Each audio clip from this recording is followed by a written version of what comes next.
করা, ভার্ব। এরপরে যে প্রিপোজিশন বসে সেটা হচ্ছে অফ। ঠিক আছে, এইবার দেখো এটা ভার্ব, অ্যাডজেক্টিভ কি হবে? রিপেন্টেড।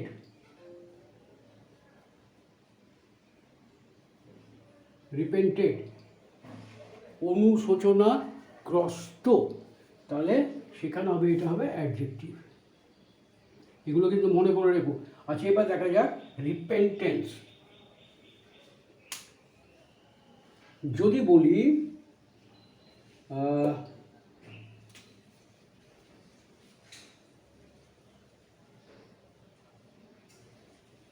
মানিক ভট্টাচার্যের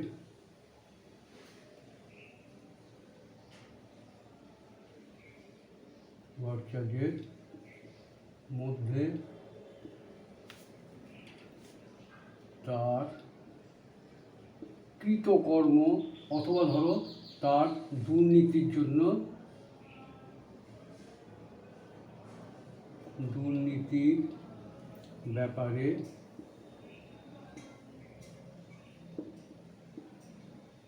কোনো অনুশোচনাই নেই।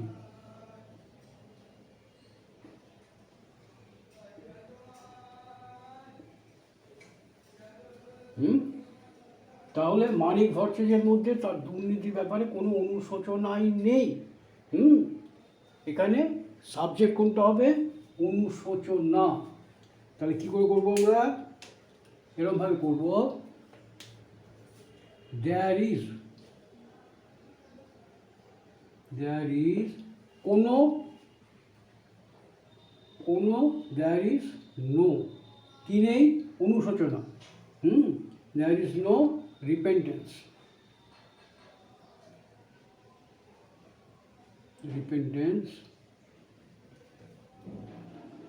There is no repentance.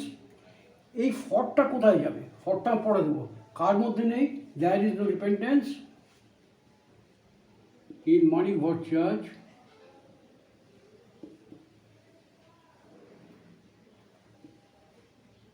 BHATTACHARJ।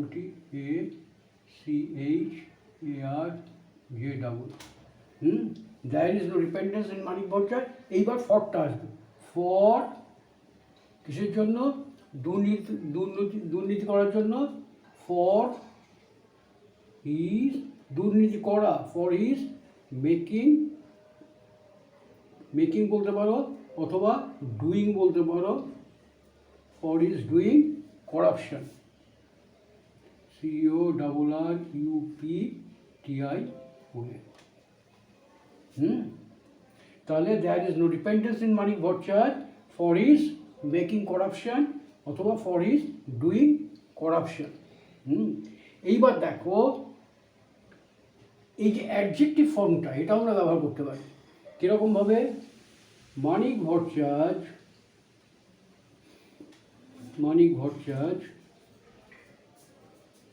BHATTACHERJ is not repented, adjective ব্যবহার করেছি, is not repented।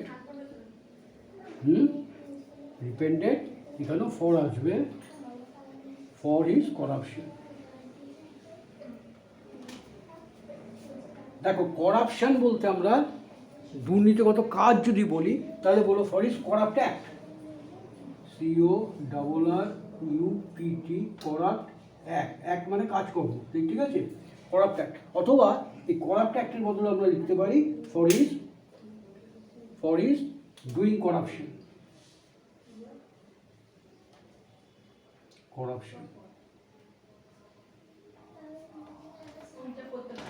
ঠিক আছে, তাহলে Manik Bhattacharya is not repented for his corrupt act. বোঝা গেল? পরিষ্কার? আচ্ছা, এইবার দেখো আরেকটা বলতে পারি। দেখো যদি বলি কুকর্ম, এই দুর্নীতির বদলে যদি বলি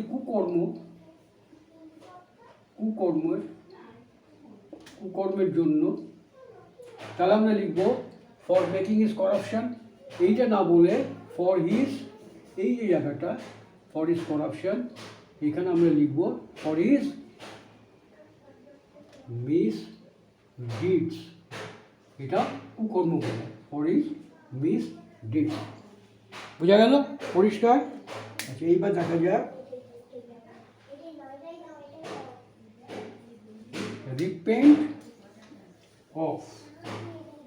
রিপেন্ট অফ মানে হচ্ছে তোমার অনুশোচনা করে, যেটা এখানে বাদ দিয়ে গেল। হ্যাঁ,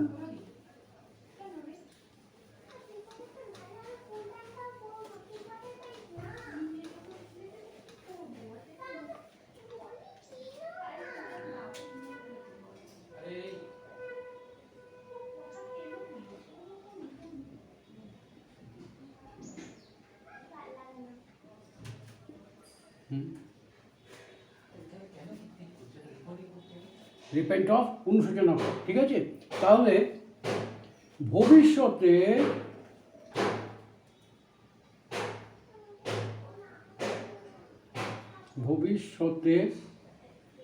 ফাঁকিবাজির জন্য,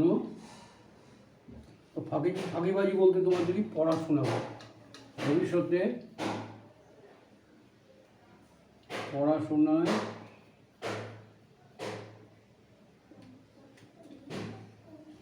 ফাঁকিবাজির জন্য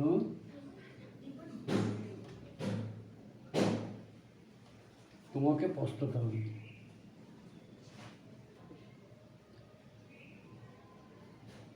পস্তাতে হবে, এই পস্তাতে হবে মানে কি? অনুশোচনা করতে হবে, অনুশোচনা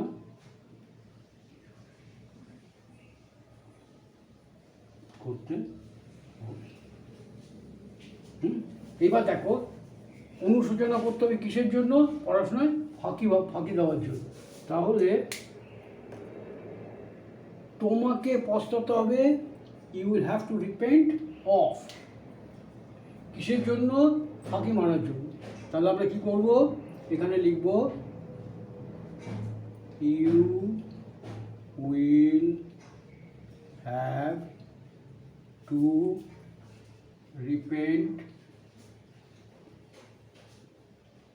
অফ ইয়োর, তোমার অফ ইয়োর কী হবে?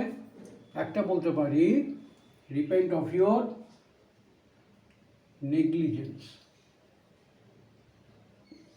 নেগলিজেন্স, আর কি বলতে পারি? ইনঅ্যাটেন্টিভনেস, অমনোযোগিতা, ইনঅ্যাটেন্টিভনেস।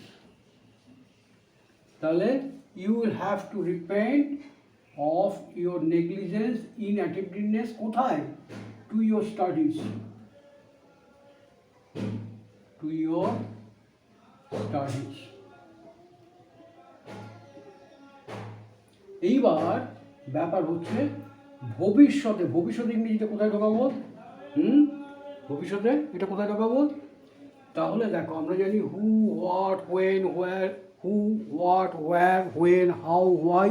তাহলে হোয়াটটা তো হলো রিপেন্টটা বোঝা গেল। হোয়াট কী করতে হবে? রিপেন্ট।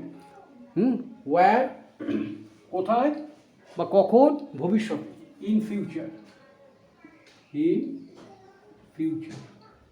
এই যে ইন ফিউচারটা আমরা আগেও লিখতে পারি। তাহলে you will have to repent of your negligence to your studies in future. In ফিউচারটা যদি আমি আগে দিই, এই ক্লাসটা যদি আগে দিই, সেখানে কী হবে? ইন ফিউচার এখানে কমা দিতে হবে। তারপরে লিখব you will have to repent of your negligence বলতে পারো, ইনঅ্যাটেন্টিভনেস বলতে পারো। এই যে ইনটা কিন্তু হচ্ছে প্রেফিক্স। এই ইনঅ্যাটেন্টিভনেস এখানে বলে দেই, এটা কোত্থেকে এসছে? অ্যাটেন্টিভ, কথাটা হচ্ছে অ্যাটেন্টিভ। এই পাশটা একটু মুছে দিলাম, তাহলে বোঝাতে সুবিধা হবে।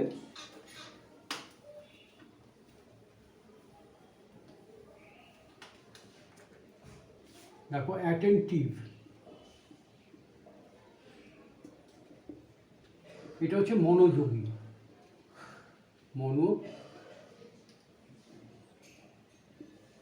মনোযোগী। ঠিক আছে, মনোযোগী এটা অ্যাডজেক্টিভ।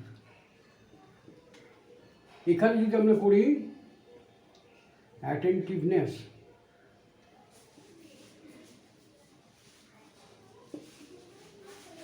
এর মানে হচ্ছে মনোযোগিতা,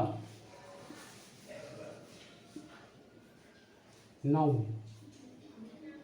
এই সঙ্গে আরেকটা কথা বলে রাখি, এনি ডাবল এস, একটা কথা বলে রাখি, যেখানে এনি ডাবল এস ব্যবহার করা হয় অধিকাংশ ক্ষেত্রে সেটা নাউন হয়, এটা মাথায় রেখো, সবসময় নয়। আমরা কোনো ইয়ের সঙ্গে যদি এনি ডাবল এস যোগ করি অ্যাডজেক্টিভের সঙ্গে, সেটা সাধারণত নাউন হয়, ঠিক আছে?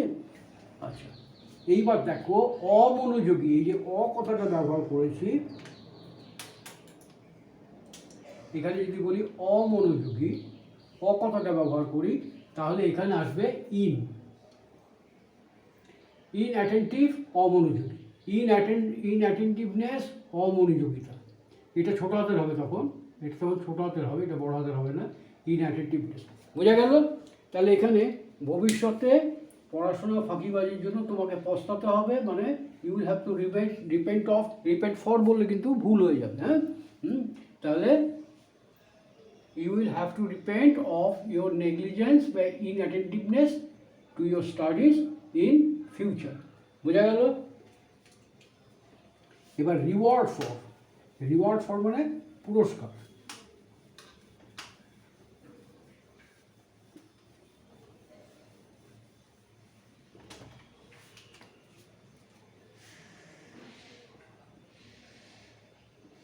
রিওয়ার্ড ফর পুরস্কার।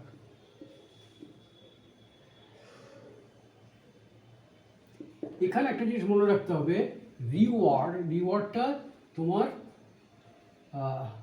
নাউন হিসেবে ব্যবহৃত হতে পারে, ভার্ব হিসেবেও ব্যবহৃত হতে পারে, ঠিক আছে? কিছু কিছু ওয়ার্ড আছে যেগুলো নাউন হিসেবে ব্যবহার করা যায়, ভার্ব হিসাবেও ব্যবহার করা যায়। এই রিওয়ার্ড করাটা নাউন হিসেবে ব্যবহার করা যেতে পারে, ভার্ব হিসেবেও ব্যবহার করা যেতে পারে, ঠিক আছে? তার সাহসিকতার জন্য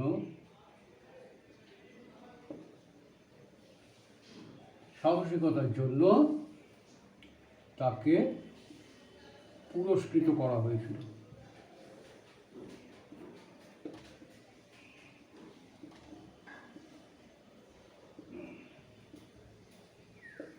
এই যে দেখো, তার সাহসিকতার জন্য তাকে পুরস্কৃত করা হয়েছিল।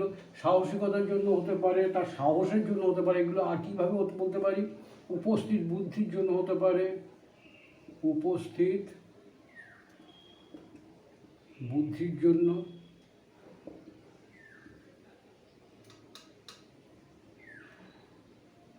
সাহসের জন্য,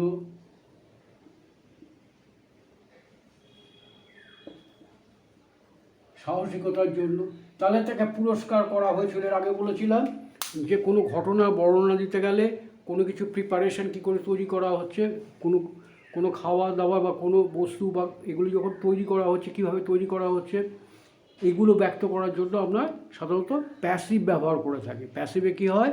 সাবজেক্টের পরে বি ভার্ব, তারপরে মূল ভার্বের পাস্ট পার্টিসিপল, অর্থাৎ